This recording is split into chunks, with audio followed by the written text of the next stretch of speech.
Guys, good morning guys. Andito tayo ngayon sa Skyway Stage 3.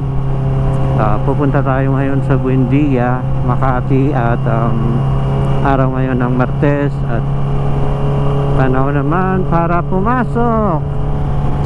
So every Tuesday temporarily back to work tayo sa office at ayun, mabuti at medyo maganda yung panahon kasi last Tuesday pumasok din ako. So ang problema, inaabot ako ng ulan. So ang nangyari, wala akong dalang kapote, umuwi lang din ako sa bahay at nag-file na lang ako ng sick leave. Kasi wala na, basa ako. Tapos nagkataon pa yung time na yun is masama yung pakiramdam ko. So parang nag-aggravate na lang yata yung lagnat ko, sipon at ubo. So ayun, talagang natuluyan, nagkasakit ako for almost a week. So mabuti ngayon at medyo clear naman yung sky. Although merong mga clouds, medyo hindi siya ganoon ka-araw, pero at least hindi umulan. So kung tutusin, ito nga yung mga panahon na masarap talaga mag-ride, no? Kasi hindi siya mainit. So tama lang ang panahon. So ayun. So ayun, may katropa tayo, J4. So I miss my J4. Dati guys, ganyan yung motor natin, no? So naka Kawasaki Z400 tayo. So ayun siya. So shoutout sa'yo kuya. So good ano yan, magandang motor yan, good ride yan. So guys, ayun, konting background lang. So for almost more than a month now, I'm using my new CB650R. So as I mentioned earlier, dati ang gamit ko na motor is Kawasaki Z400. But then I decided to upgrade to this motorbike because of its 650 and inline 4. So ayun, so yun yung pinaka main reason kung bakit tayo nag-upgrade dito.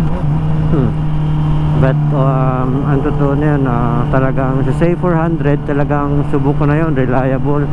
Hindi ako pinahiya lahat ng mga long rides ko. So ayun, so maswerte si kuya, kaibigan din natin, siya yung nakabili ng Z400 natin. Actually fully loaded na yun, so wala ka nang i-install na mga additional accessories, pampapogi or anything. Halos wala na kasi almost 3 years sa akin yan eh, first big bike ko rin. So most likely lahat ng pag-aalaga yun, lahat ng maisipan ko na pwede kong pagkagastusan para i-upgrade, so ginawa ko na. So ayun, kaya swerte nun si kuya kasi nung binenta natin hindi ganun ka mahal. Kasi nga nung time na yun gusto ko na rin bitawan talaga siya dahil nga dito sa bagong motor. So hindi natin kasi maibenta yung Z400 natin, hindi tayo makakuha ng CB650 kasi nga siyempre unang-una financially hindi naman tayo pwede dumoble ng big bike. So then pangalawa, hindi naman ako papayagan na dalawa yung big bike kasi kahit nga yung isa nga hindi ko naman gamit. Although parang alabas nun, weekend bike lang siya, hindi pa nga weekend kasi hindi ako nakapag-ride for almost a year since nung nag-acquire kami ng bagong house and lot. So anong nangyari, tambay lang siya sa bahay, kaya yun. So hindi pwedeng maging dalawa yung big bike natin, kaya I decided to let go yung Z4 natin para lang mabili natin si CB, which is yung bago nating motor, and his name is Viper. Okay, so ayun guys, so andito na tayo sa Makati area. I think hindi pa naman Makati area to, it's Santa Mesa yata to or what. So pero malapit na tayo. Next exit is Nagtanaw. The next nyan is Buendia.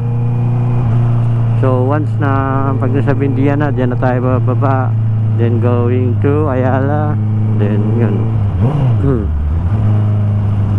So mabilis lang. Salamat sa Diyos kasi maganda yung panahon ngayon, hindi umulan, makulimlim, tamang tama lang.